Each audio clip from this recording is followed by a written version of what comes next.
see. There we go. Hello, everybody. Welcome. And it's Tuesday afternoon at 1 o'clock, and we've got another edition of Community Togetherness. And I am very excited to talk about a topic that is super important to everybody in this community. And that's all about the seniors in our community and what they're going through. And I have two amazing individuals with us. One, Andrea Gallagher with Senior Concerns, and Terri Hilliard-Olsen with Hilliard-Olsen, who runs the legal portion of Senior Concerns. Is that correct? Have I introduced you properly? Terri Hilliard, and what we do is at the Legal Concerns program, I help foster that for caregivers and their families to get healthcare directives and the like. So yes, thank you. Good. And Andrea, you are with Senior Concerns, and why don't we start? Thank you both of you for being here. And as president of Senior Concerns, why don't you give us a little overview of what Senior Concerns is, where it covers, and what you're seeing right now going on in the community? Yeah, thank you. So Senior Concerns is a 47-year-old nonprofit in the community serving the communities from Simi all the way to Agora Hills. And we really are there to support all of the activities and needs of people as they age within the community. So we have, for instance, a nutritional program via Meals on Wheels for seniors in the community. We're supporting family caregivers both through a caregiver support resource center as well as an adult day program for their loved ones that might need daycare. We also provide a lot of resources with senior advocacy, pro bono legal and financial services, as well as a lot of information and referrals. And so what it does is it allows seniors a place to go to get answers from trusted resources. So there was a huge need before coronavirus, and now we know that the risk factors for coronavirus are very high with individuals 60 and older, 65 and older. What are you seeing in the community now, for everything that you've been seeing since we've been basically in confinement since March 15th or whenever this started? Yeah, so we're seeing, of course, everybody that was or is supposed to be sheltered in place is now every senior in the community. So their needs have grown exponentially. So we were primarily addressing a lot of people that were homebound or had other issues, but now it's the entire senior community. So they still need nutrition. They need shopping services. They need information. They need caregiver support. They need resources for their loved one that might have Alzheimer's or Parkinson's. So those are all the things that we're addressing, trying to ensure that we can meet the needs of the community while they're at home, both the emotional as well as the physical needs. So, and are everybody that you're servicing, they are in their current homes. They're trying to be in their homes. You're not going into nursing home facilities, or you're not going into senior facilities. Do you have a number of how many people we're talking about? Do you have any idea of how many people we're talking about? So it's interesting because before this, we were servicing about 13,000 people a year, either family caregivers or seniors. And that number has pretty much quadrupled at this point. It's amazing. It's amazing. Now, Terri, I know there's a lot of seniors that, as far as what are the legal ramifications, or what does somebody need to have in place if they do get sick, or if they, want to have a directive, what is it that they should have in place? Absolutely. In order for your family members to assist you if you become ill or incapacitated, is a healthcare directive, and it's called an advanced healthcare directive. And I think the most important thing also is a HIPAA form, and a HIPAA form allows your loved ones to contact and get health information about you. So a HIPAA form is important. So if you have caregivers or loved ones that are not sheltering in place with you, they're able to talk to your physicians and get really important medical information to support you in that, especially if you're in a assisted living or even in a nursing home. It's really important to have that communication. And so a healthcare directive is something that people still can do. Notaries are essential services, so they can, we do what we call safe signings here. And we also go to people's homes if needed, with obviously the distancing and the proper garb and protective gear to make sure that people get their healthcare directives done and they're available when needed. So what if they have a healthcare directive and that individual that they have originally assigned is now elderly or no longer? Is that something that somebody can change? And is it a big process to change? Well, a healthcare directive is a very easy form, very important form to get done, can be amended at any point in time or replaced, basically. They can also use a POLST, which is a physician's order for life-sustaining treatment, and their physician can sign it with them. The problem we have is many physicians aren't available to be in the same place for their love or their patient at this point. But a healthcare directive can be done. They can be witnessed by two individuals that are not one of the agents. So many of us will have to replace our agents because they are not available. They're past, they're similarly situated, I'll call it, or maybe they're just not local any longer. Many things can be done by phone, thankfully, and virtually. We're finding that out just like we're doing today. Everything can be done fairly virtually, and we do it by phone and video conferencing. So really important information. So let's go back to how many individuals there are, Andrea, and then talk about how many volunteers you have, where's the need, how often are you shopping, how are you managing this? Yeah. So one of the things we recognize is early on, we have an adult day program here for folks with cognitive or physical impairment. And of course, we had to close that because that was a day program as a result of the stay-at-home order. But we also recognized that based upon that stay-at-home order, there was a lot of things that we could do. And so we pivoted our service model and changed to be able to address that. So one of the first things we did is expanded our Meals on Wheels program. Right now, we've seen a 40% increase in our Meals on Wheels program. So think about it. The folks that were already getting Meals on Wheels a couple days a week might now need it 7 days a week.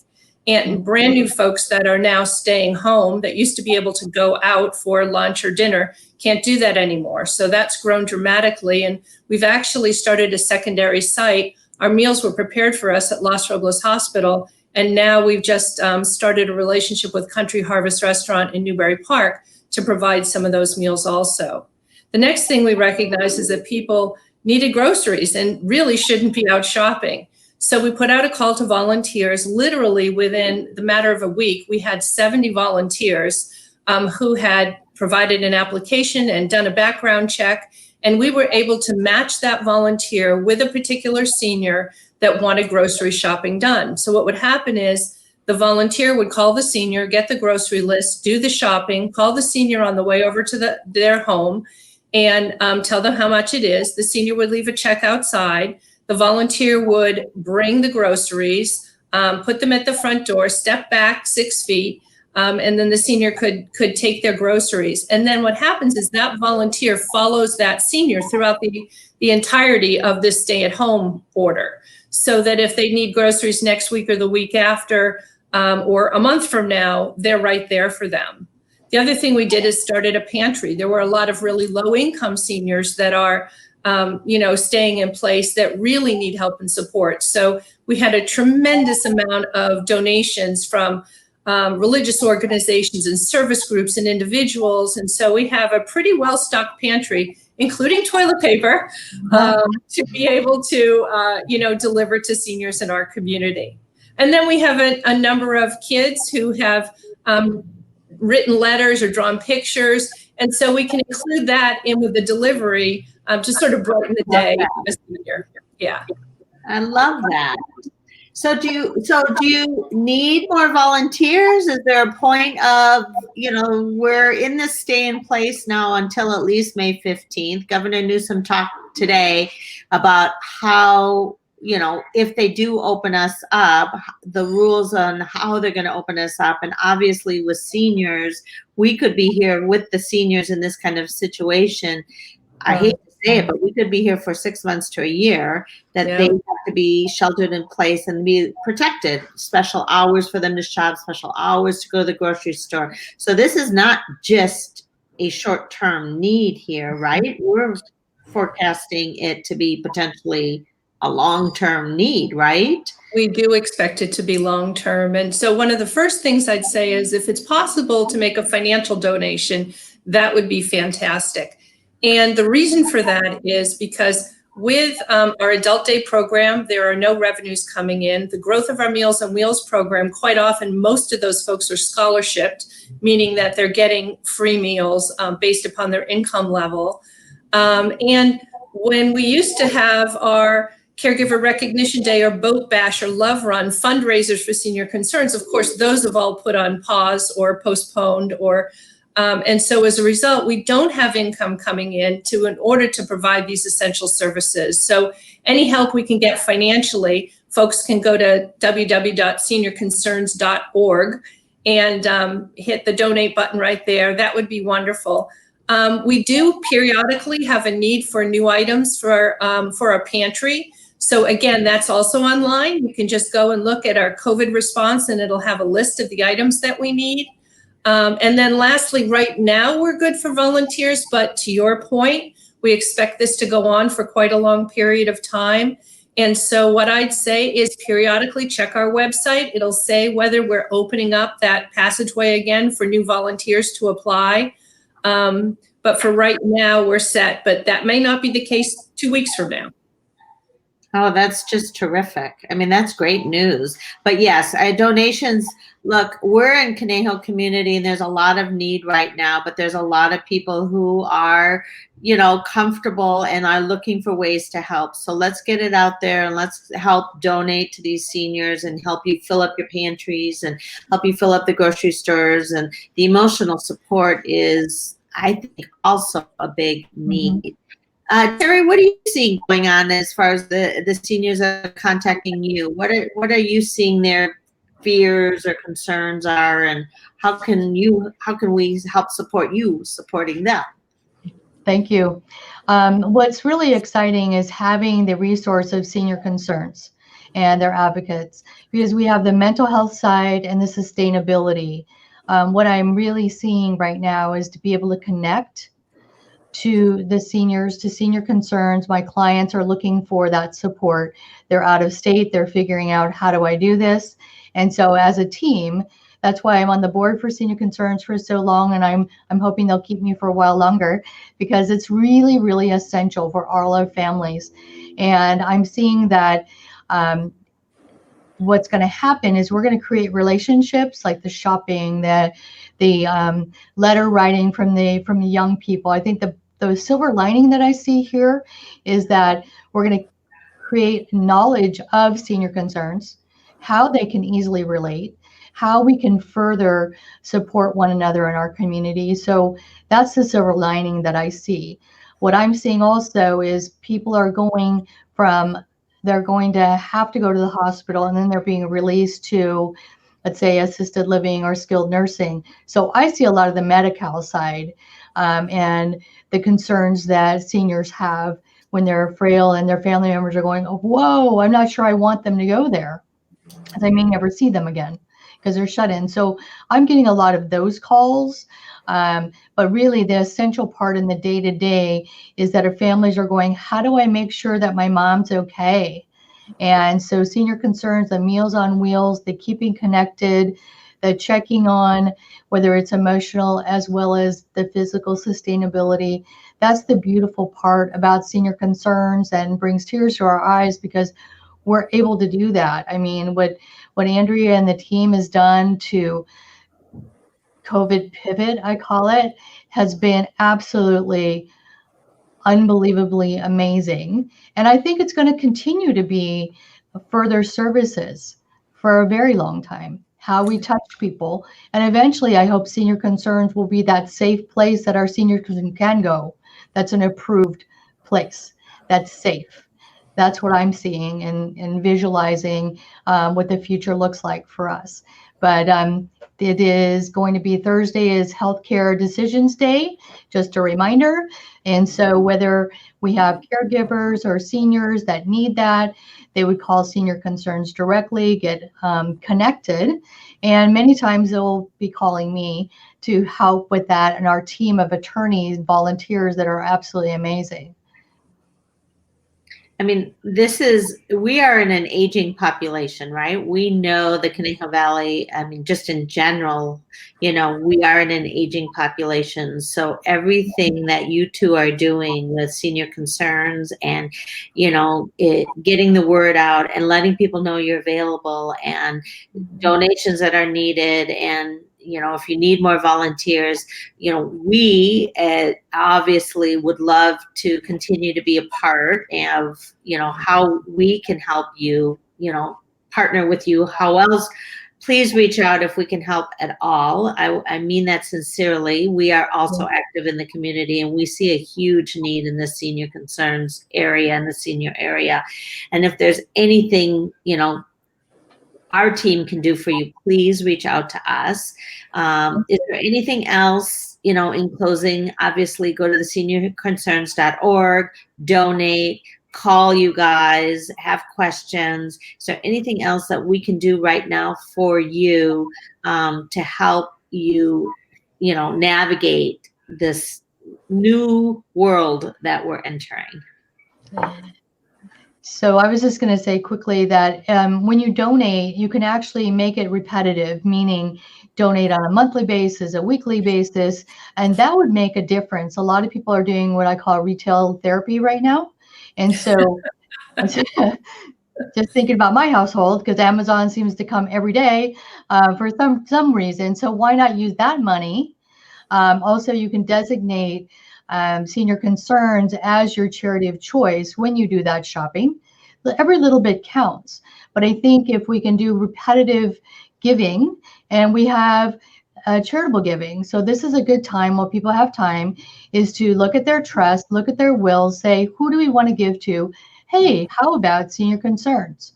And so maybe we want to do it now as a living gift so that we can all say thank you.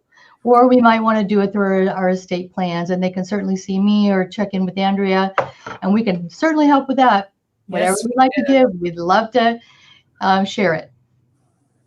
I love the idea, because there's a lot of retail therapy and a lot of Amazon shopping, and there is a way that you can have donate. You can definitely choose a charity organization, and I think for everybody right now to kind of go on and choose Senior Concerns, it's very easy to pick an organization and have donations go to Senior Concerns. So I love that idea, and I love setting it up weekly or monthly and having a continual fund going to Senior Concerns.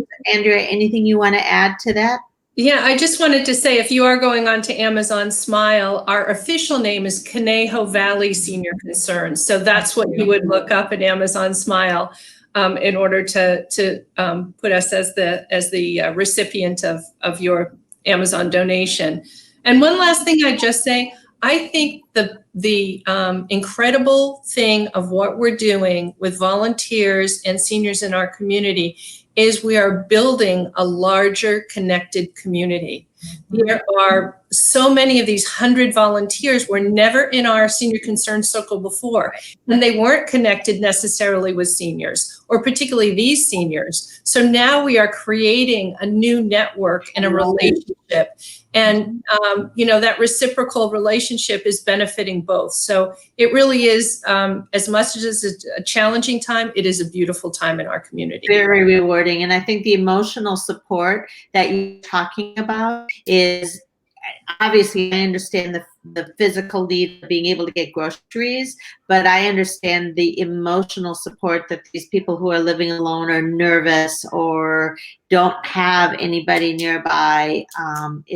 That has to be overwhelming. So the emotional support has to be terrific. So thank you both so much for getting this awareness out. I hope that we're helping, and I hope that our community, we are Conejo Valley strong, and we will come together strongly as a community.